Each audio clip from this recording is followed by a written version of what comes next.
能将龙环本源果抢走。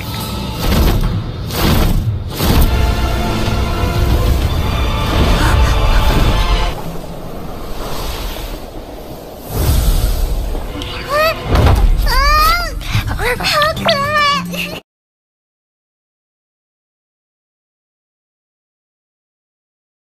Setelah mendapatkan buah Yuan, Xiaoyan bersama temannya pergi melanjutkan perjalanan di reruntuhan kuno setelah Zizan mendengar sesuatu memanggilnya di hutan kuno.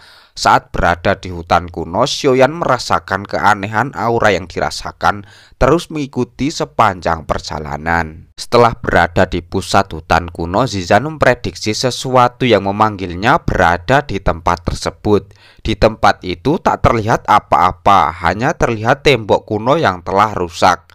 Seketika adik Xiaoyan saat mendekati tembok kuno terkena serangan dari tembok tersebut.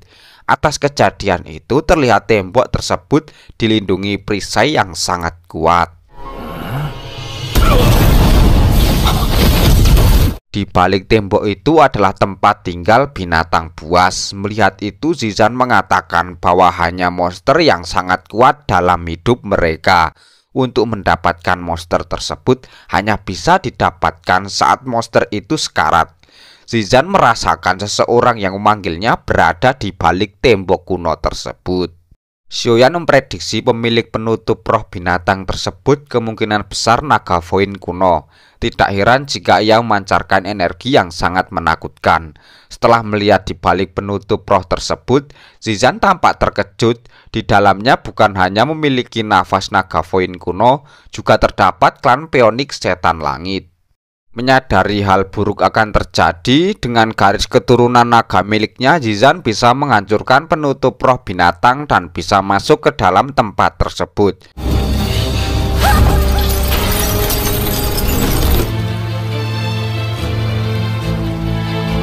Di dalam tempat itu terdapat naga Voin kuno dan juga burung Phoenix surgawi. Kedua binatang tersebut adalah binatang buas tertinggi di dunia daratan tengah. Tempat itu dipastikan tempat kedua binatang kuno jatuh setelah perang. Kekuatan hidup burung Phoenix kuno jauh lebih rendah daripada naga Voin kuno. Terlihat dari perisai roh binatang didominasi oleh aura naga Voin kuno. Atas hal itu, Zizan memprediksi terdapat buah inti naga Phoenix di tempat itu. Benar saja terlihat buah inti naga Phoenix. Awalnya Zizan berpikir buah naga Phoenix hanya ada di dalam buku-buku kuno dan legenda klan naga Voin kuno. Zizan tidak menyangka dapat menemukan buah naga Phoenix. Zizan akan membawa buah naga Phoenix kembali ke Pulau Naga sebelum diambil klan Phoenix Setan Langit. Jika hal itu terjadi, klan Phoenix Setan Langit akan berevolusi menjadi garis keturunan naga Phoenix, membuat klan naga bisa terancam. Di waktu yang sama, klan Phoenix bersama beberapa pemimpin datang di tempat tersebut. Fang Qing'er telah melihat terdapat buah naga Phoenix. Atas hal itu, Zizan tidak membiarkan buah naga diambil oleh klan Phoenix Setan Langit. Fang Qing'er memberi peringatan pada Xiaoyan untuk membawa teman-temannya pergi meninggalkan tempat tersebut. Jika tidak, dirinya akan mengubur Xiaoyan di tempat itu selamanya.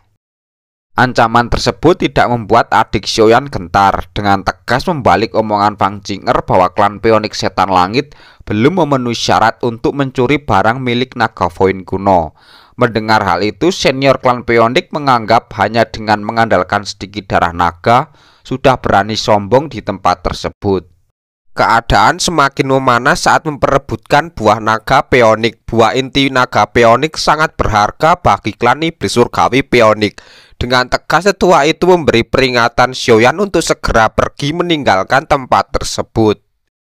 Ancaman itu tidak membuat Xiaoyan gentar sedikit pun. Ia ingin melihat siapakah yang dapat mengambil buah inti naga Phoenix. Kemudian Xiaoyan mengeluarkan boneka iblis untuk membantunya bertarung melawan klan iblis surgawi. Perebutan buah naga membuat pertarungan kedua belah pihak saling bertarung satu sama lain.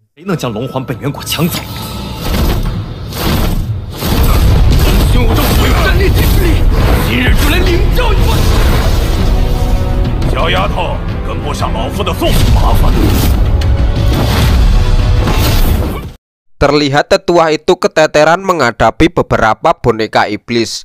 Atas hal itu, tetua meminta Fang Qing'er untuk menyiapkan formasi supaya membangkitkan roh leluhur klan Peonik keluar.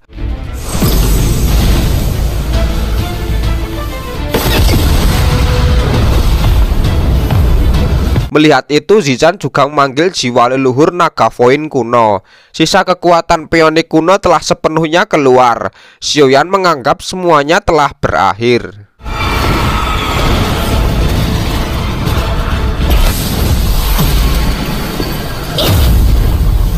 Namun Zizan juga dapat mengeluarkan formasi untuk memanggil jiwa leluhur naga Voin keluar sepenuhnya. Terjadilah pertempuran jiwa leluhur. Tetua itu melihat Zizan keturunan klan naga. Atas hal itu dirinya tidak heran Xiaoyan bersama teman-temannya bisa memasuki perisai roh binatang tersebut. Kemudian tetua itu minta Fang Qing'er untuk membunuh Zizan dengan roh leluhurnya. Di waktu yang sama, roh leluhur naga Voin keluar sepenuhnya. Terjadi pertempuran besar antara roh naga Voin dan roh Peonik.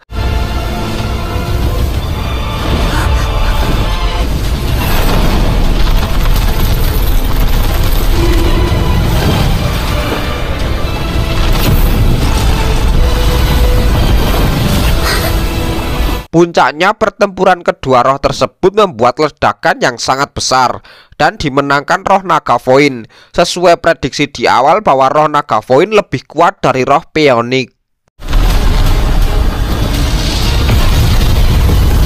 Atas kejadian itu, tetua melihat jiwa leluhur naga Voin kuno terlalu kuat dan meminta untuk mencari kesempatan lain untuk mengambil kembali buah inti naga Peonik. Untuk saat ini pergi meninggalkan tempat tersebut. Energi jiwa leluhur terlalu kuat membuat Zizan lemas tak berdaya. Kemudian Xiaoyan minta Zizan untuk mengambil buah inti naga Peonik terlebih dahulu. Terlihat mereka kembali di reruntuhan kuno. Perjalanan selanjutnya setelah mendapatkan buah jiwa Yuan, melihat beberapa keterampilan bertarung tingkat surgawi terlebih dahulu sebelum kedatangan naga Voin kuno yang kuat. Atas hal itu, Zizan akan menggunakan kekuatan ruang untuk membantu merasakan tempat yang dituju. Setelah mengikuti petunjuk dari Zizan, Xiaoyan menyadari tempat tersebut bukan tempat keterampilan bertarung surgawi. Zizan mencium aroma bau yang sangat harum membuat dirinya tertarik dengan tempat tersebut. Kemudian Xiaoyan meminta untuk memeriksa tempat tersebut apa terdapat harta karun di tempat itu. Sebelum memeriksa tempat itu, Xiaoyan meminta untuk meminum pil terlebih dahulu supaya terhindar dari gas beracun di tempat itu yang dapat mengikis energi dalam tubuh. Saat Zizan mencoba minum ramuan di tempat itu, Xiaoyan memperingatkan Zizan jangan memasukkan apapun ke dalam mulutnya. Melihat terdapat ramuan di tempat itu, jika terdapat ramuan kelas 9 di tempat tersebut, merupakan harta karun yang sangat berharga. Namun ramuan di kelas itu bagi seorang alkemis itu sangat langka. Di sela-sela perbincangan mereka, terlihat ada sesuatu di dalam lemari tersebut. Zizan yang membuka lemari itu, ternyata di dalamnya terdapat binatang pil yang sedang memakan pil ramuan. Mengetahui terdapat binatang pil, Xiaoyan meminta untuk menangkapnya.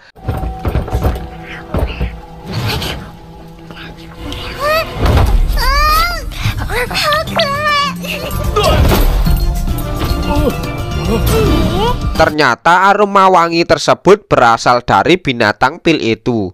Tubuhnya mengeluarkan aroma yang sangat kuat dan istimewa. Zizan mengira binatang pil adalah ramuan legendaris tingkat 9. Namun bagi Xiaoyan menganggap binatang pil bukan ramuan legendaris, dikarenakan tubuh kecilnya bisa jadi itu pil yang telah mengalami 8 atau 9 warna guntur pil, namun tidak jauh dari peringkat 9. Beberapa ramuan bermutu tinggi bisa mengubah binatang pil menjadi lebih cerdas dan binatang itu sangat berharga. Atas hal itu mereka tidak membiarkan binatang itu pergi. Supaya binatang itu bisa jinak, Xiaoyan memberikan solusi dengan memberi makan beberapa pil ramuan pada binatang tersebut. Melihat hal itu, Zizan marah pada Xiaoyan yang telah memberikan banyak ramuan kelas 6 pada binatang pil. Kemudian Xiaoyan memberi Zizan ramuan tingkat 7 sebagai permintaan maafnya. Seketika orang misterius itu kembali datang mengambil binatang pil, membuat mereka terkejut dengan kedatangannya.